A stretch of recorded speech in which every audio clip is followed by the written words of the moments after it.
Download this code from codegive.com, link in the description below. OK, let's dive deep into open addressing, a crucial collision resolution technique in hash tables, particularly focusing on how it works and demonstrating its implementation with code examples.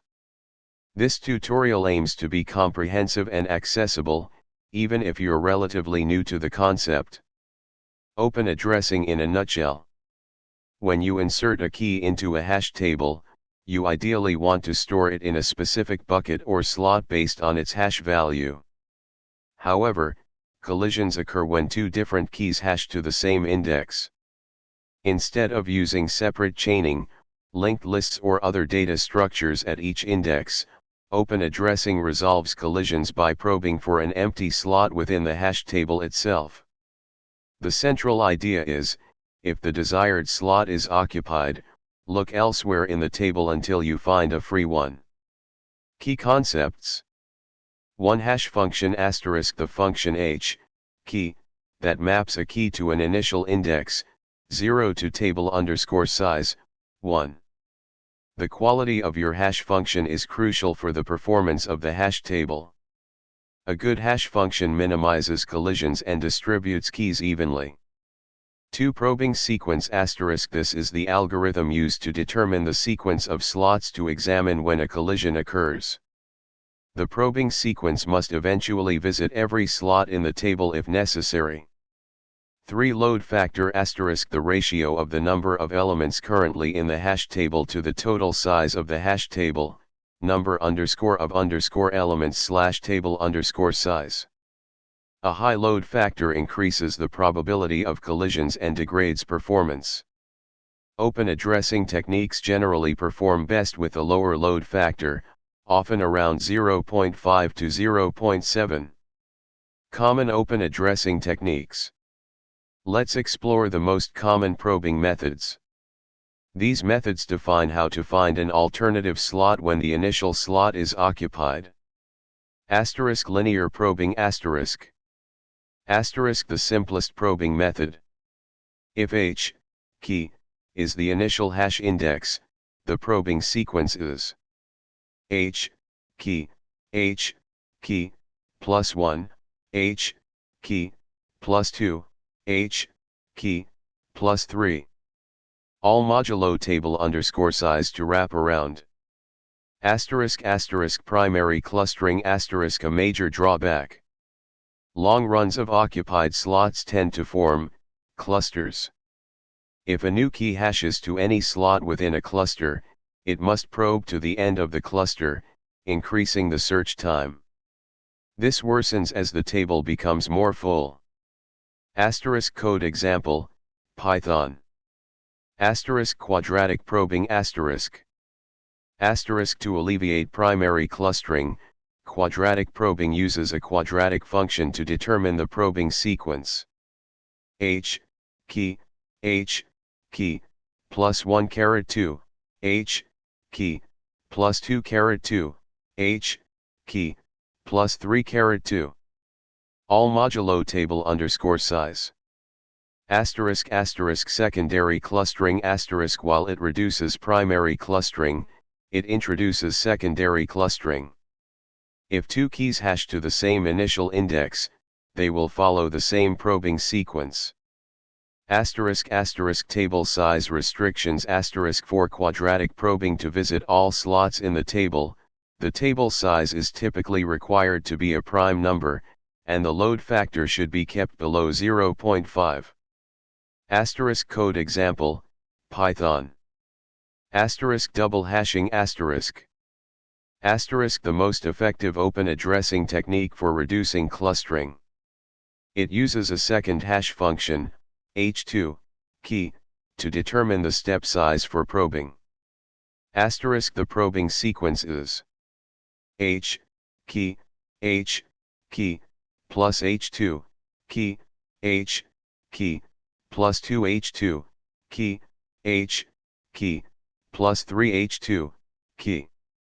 All modulo table_size. H2, key, must be designed such that it never returns 0, and it should be relatively prime to the table size. A common choice for H2 key is H2 key equals R key %R, where R is a prime number smaller than the table size. *** reduced clustering * by using a second hash function, keys that initially collide will likely have different probing step sizes, breaking up clusters. * code example, Python. Important considerations and best practices. 1. Table size ** The choice of table size significantly impacts performance. * For all open addressing, a table size that is a prime number is beneficial for distributing keys more evenly and avoiding clustering. This is crucial for quadratic probing and often helps with double hashing. * The table should be large enough to accommodate the expected number of keys while maintaining a reasonable load factor. 2. Load factor management **. As the load factor increases, the performance of open addressing degrades. Operations take longer due to increased probing. Consider rehashing, resizing the table and reinserting all keys, when the load factor exceeds a threshold, example 0.5 to 0.7.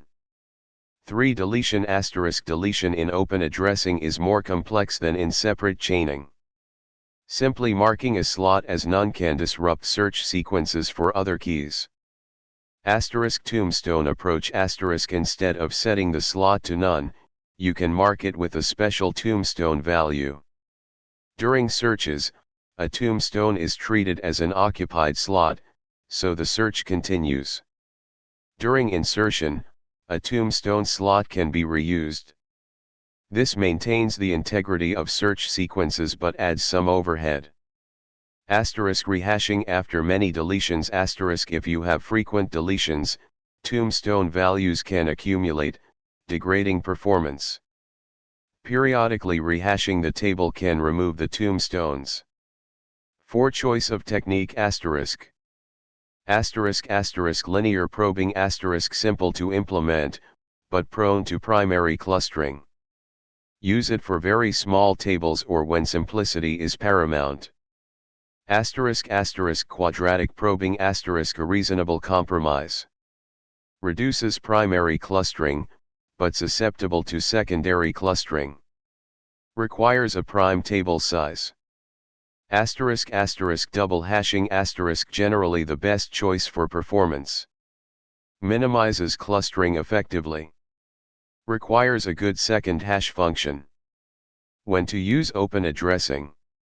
Open addressing is a good choice when memory usage is a primary concern.